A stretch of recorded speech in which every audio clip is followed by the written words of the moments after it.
मंत्री जी का।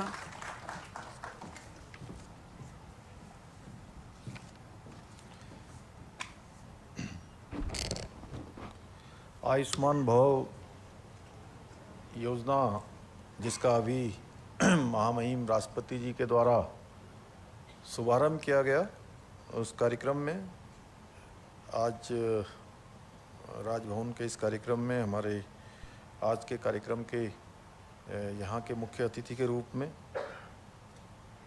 हमारे महामहिम राज्यपाल लेफ्टिनेंट जनरल सेवानिवृत्त आदरणीय गुरमीत सिंह जी, स्वास्थ्य मंत्री उत्तराखंड डॉक्टर धन सिंह रावत जी, हमारे जागेश्वर क्षेत्र के लोकप्रिय विधायक श्री मोहन सिंह मेहरा जी, स्वास्थ्य सचिव doctor R Rajesh Kumar ji, mission निदेशक national health mission Swati ji एवं हमारे सभी स्वास्थ्य विभाग के अधिकारीगण, सभी अन्य अधिकारीगण, आए हुए सभी विद्यार्थीगण, सभी अतिथिगण, मैं सबसे पहले तो आप सभी को आज के इस आयुष्मान भारत कार्यक्रम में शामिल होने के लिए आप सभी का मैं बहुत स्वागत करता हूं। मैं अभिनंदन करता हूं कि जिसका महामहिम राष्ट्रपति जी द्वारा आज शुभारंभ हुआ है, 17 सितंबर से 2 अक्टूबर 2023 तक चलने वाले सेवा पखवाड़ा आयुष्मान भव अभियान से, जहां हमारे ग्रामीण क्षेत्र, शहरी क्षेत्र, विभिन्न स्वास्थ्य योजनाओं में जागरूकता और महत्वपूर्ण स्वास्थ्य सेवाओं की उपलब्धता होगी, वहीं जैसा कि अभी धन सिंह जी ने बताया कि हमारे नगर निगम, नगर पालिकाएँ, नगर पंचायत, ग्राम पंचायत और सभी ग्राम स्वास्थ्य एवं स्वच्छता समिति, रोगी कल्याण समिति माध्यम से समस्त चिकित्सा इकाइयों में इस अभियान के तहत पूरी तरह से स्वच्छता का अभियान भी चलेगा।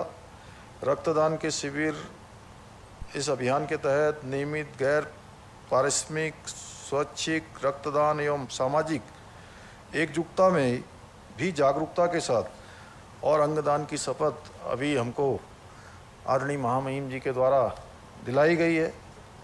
मुझे पूरा विश्वास है कि यह अभियान निश्चित रूप से, जैसा हमारे प्रधानमंत्री जी का एक संकल्प है, एक उनकी सोच है, एक विजन है कि उनका जो भी काम होता है वो काम समाज के अंतिम छोर में खड़े हुए व्यक्ति को लाभ पहुंचाए, उसके जीवन में उत्थान लाए, उसके जीवन को आगे बढ़ने का अवसर मिले। उनके सभी कार्यक्रमों में ये सोच समाहित होती है।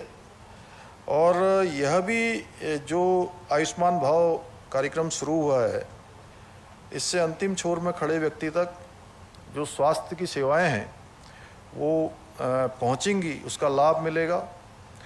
और इसके साथ ही इस विशेष अभियान के दौरान जो आयोजित कार्यक्रम किए जाएंगे, उसमें भी स्वास्थ्य विभाग की नीतियों और कार्यक्रमों के क्रियान्वयन के लिए विशिष्ट एक अलग प्रकार का जो दृष्टिकोण है वह भी सबके सामने आएगा। स्वास्थ्य विभाग के द्वारा जो बहुत सारी योजनाएं, मैं आप सबसे यह भी अनुरोध करूंगा, चूँकि हमारे राज्य का आज पूरा तंत्र यहाँ पर है जो स्वास्थ्य को कहीं न कहीं एक तरह से नियंत्रित करने का काम करता है, चलाने का काम करता है।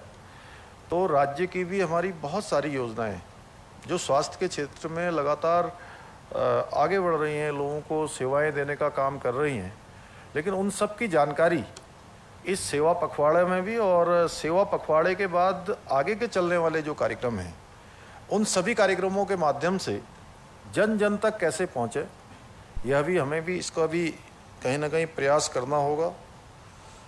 और जैसा हम सब जानते हैं कि हमारा देश जो भारत है, उसका पारंपरिक जो ज्ञान कहता है कि अच्छे स्वास्थ्य से बड़ी नेमत दूसरी कोई नहीं है।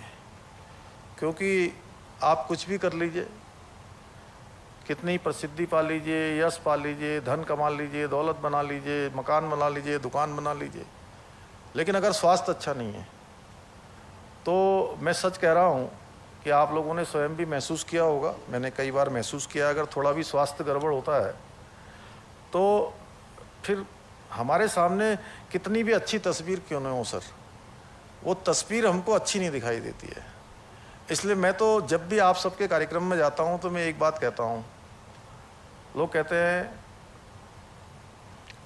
जीवन का पहला सुख अच्छा स्वास्थ्य, जीवन का दूसरा सुख अच्छा स्वास्थ्य, जीवन का तीसरा सुख अच्छा स्वास्थ्य, जीवन का चौथा सुख अच्छा स्वास्थ्य, और जीवन का हर सुख, अरे आप ही लोग बोल दीजिए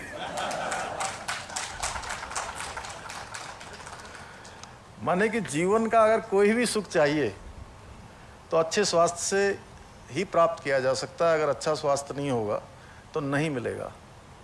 तो ये मानिए कि आप लोग इस धरा में भगवान ने आपको कितना बड़ा अवसर दिया है, जहाँ स्वयं को तो स्वस्थ रखना ही है, स्वयं के साथ साथ संपूर्ण समाज को, धरा में, आसपास, संपर्क में सबको कहीं ना कहीं इसके लिए प्रेरित करना है। ये काम हमारे स्वास्थ्य विभाग के जुड़े हुए लोगों को, हमारे चिकित्सकों को, उन सबको प्रभु के द्वारा प्रदत्त है। योग, आयुर्वेद और ध्यान जैसी जो हमारी पारंपरिक रूप से चलने वाली जो प्रणालियां हैं, वो स्वास्थ्य के शारीरिक, मानसिक और सामाजिक जो जितने भी पहलू हैं उनको कहीं ना कहीं संबोधित करती है। इसके साथ साथ हमारी संस्कृति विश्व को एक परिवार के रूप में देखना सिखाती है। अच्छे स्वास्थ्य के लिए हमारा दृष्टिकोण है एक पृथ्वी एक स्वास्थ्य। और जो G20 की समिट हुई है, और G20 की जो समिट है, उस G20 की समिट में भी वसुधैव कुटुंबकम की जो भारत की संस्कृति थी, आज पूरा विश्व कहीं ना कहीं उसको मानने की ओर आगे बढ़ा है। पूरा विश्व उसको अपना रहा है। और भारत ने भी हमेशा से विश्व की प्रगति में ही अपनी प्रगति देखी है। हमारे देश की जो संस्कृति है, उसने कभी ये नहीं सोचा कि दूसरे देश का नुकसान हो, उसके नुकसान पर अपनी प्रगति की कामना कभी नहीं की है। यह हमारे भारत की एक विशेषता भी रही है, हमारी संस्कृति भी रही है। इसलिए हमारी संस्कृति में हमेशा कहा गया है सर्वे संतु निरामया, अर्थात सभी के स्वस्थ होने की कामना की गई है। भाइयों बहनों, केंद्र सरकार द्वारा आज उत्तराखंड के अंदर भी बहुत सारे हर क्षेत्रों में, आज चाहे कोई क्षेत्र हो, हर क्षेत्र में सहयोग किया जा रहा है। और स्वास्थ्य के क्षेत्र में विशेष रूप से अनेकों हमको जो है योजनाएं दी गई हैं, अनेक प्रकार से हमको आर्थिक हमारा सहयोग किया गया है। आज चाहे रोड कनेक्टिविटी हो, इंफ्रास्ट्रक्चर हो, रोपवे हो, या उसमें बेहतर स्वास्थ्य सेवाएं हों, सभी सम्मिलित हैं। हर क्षेत्र में लाभार्थियों तक पहुंचाने के लिए सुविधाओं को सरकार के परस्पर समन्वय से कार्यों का जो सफल संपादन है वो हमारा स्वास्थ्य विभाग की कर रहा है, अन्य विभाग भी कर रहे हैं। आज हमारे देश के अंदर निःशुल्क स्वास्थ्य सुरक्षा प्रदान करने के साथ ही जो कैशलेस उपचार है देने की दिशा में अटल आयुष्मान योजना, जिसके बारे में भी स्वास्थ्य मंत्री जी ने भी बताया, वो बहुत ही हमारे लिए प्रभावी सिद्ध हो रही है। इस योजना के अंतर्गत जैसे इन्होंने बताया कि 50 लाख से अधिक लोगों का जो है आयुष्मान कार्ड के रूप में पंजीकरण हो चुका है। इस योजना से कई लाखों लोगों ने अभी तक इलाज कर लिया है। और सच मानिए तो ये आयुष्मान योजना, जैसा मैंने शुरू में कहा, ये योजना वास्तव में एक वरदान है। वैसे बहुत सामान्य लगता है जब हम आयुष्मान की बात करते हैं तो हम इसके जो महत्व है या जो इसके द्वारा जो देश के अंदर अपनी भूमिका अदा की गई है उसके बारे में थोड़ा हम अगर गहराई से सोचें तो आप स्वयं अंदाज़ा लगाइए कि ये आयुष्मान कार्ड न होता तो क्या स्थिति होती। आयुष्मान कार्ड आने के बाद किस प्रकार से लोगों के जीवन में परिवर्तन आया है। तमाम लोगों को पहले अपना इलाज करवाने के लिए, अपने संबंधियों का इलाज करवाने के लिए, अपने परिवार के बड़े बुजुर्गों का इलाज करवाने के लिए।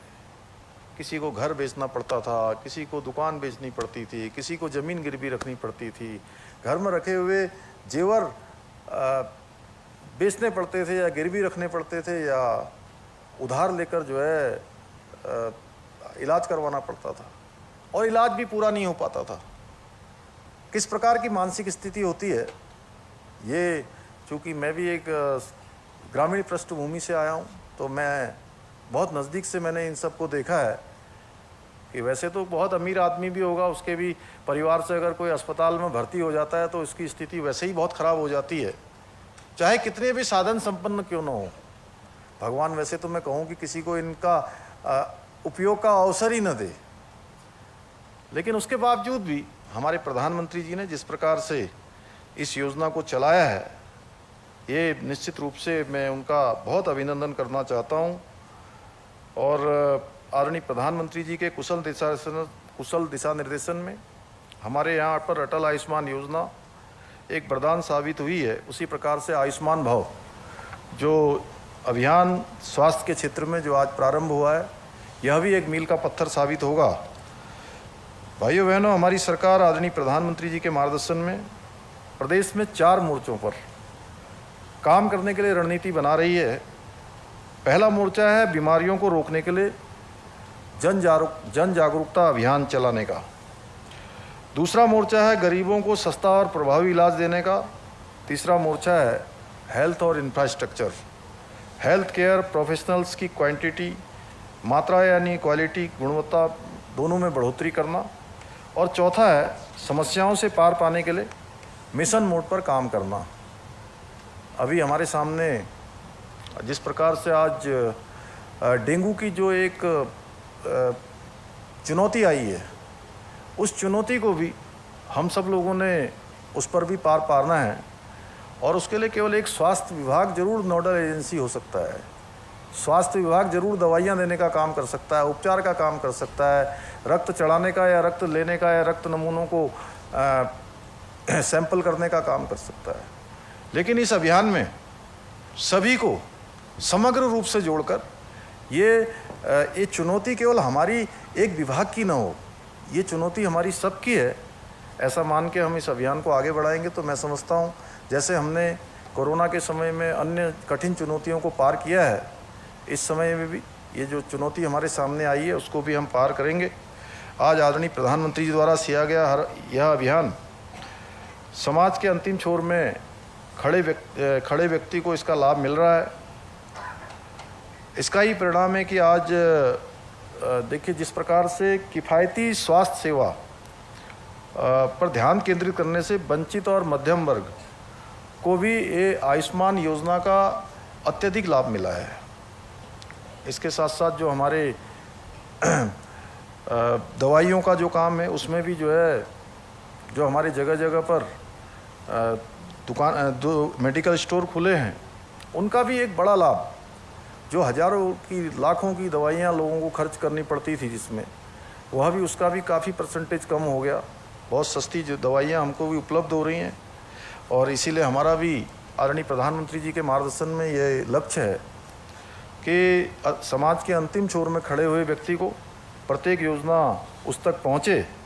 इसके लिए हम लगातार काम कर रहे हैं और प्रदेश के अंदर हमने हर सेक्टर में एक संकल्प लिया है, और वो संकल्प है हमारा विकल्प रहित संकल्प। और विकल्प रहित संकल्प में जिसमें कोई विकल्प नहीं है, तो उसमें एक ही काम है कि जब संकल्प में विकल्प नहीं होगा तो आगे बढ़ना है और संकल्प को पूरा करना है।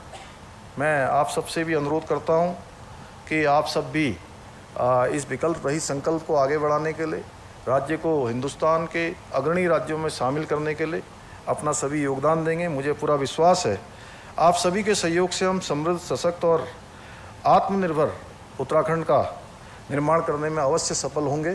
पुनः एक बार मैं आज आदरणीय राष्ट्रपति जी के द्वारा प्रारंभ किया आयुष्मान भव और इस योजना को धरातल पर पहुंचाने के लिए हम सब लोग अधिक उत्प्रेरक होकर अधिक ऊर्जा से उत्साह से काम करेंगे और इस अभियान को पूरी गति देकर सफल बनाएंगे। इतना ही आप सबसे कहते हुए मैं अपनी वाणी को विराम देता हूँ। बहुत बहुत धन्यवाद।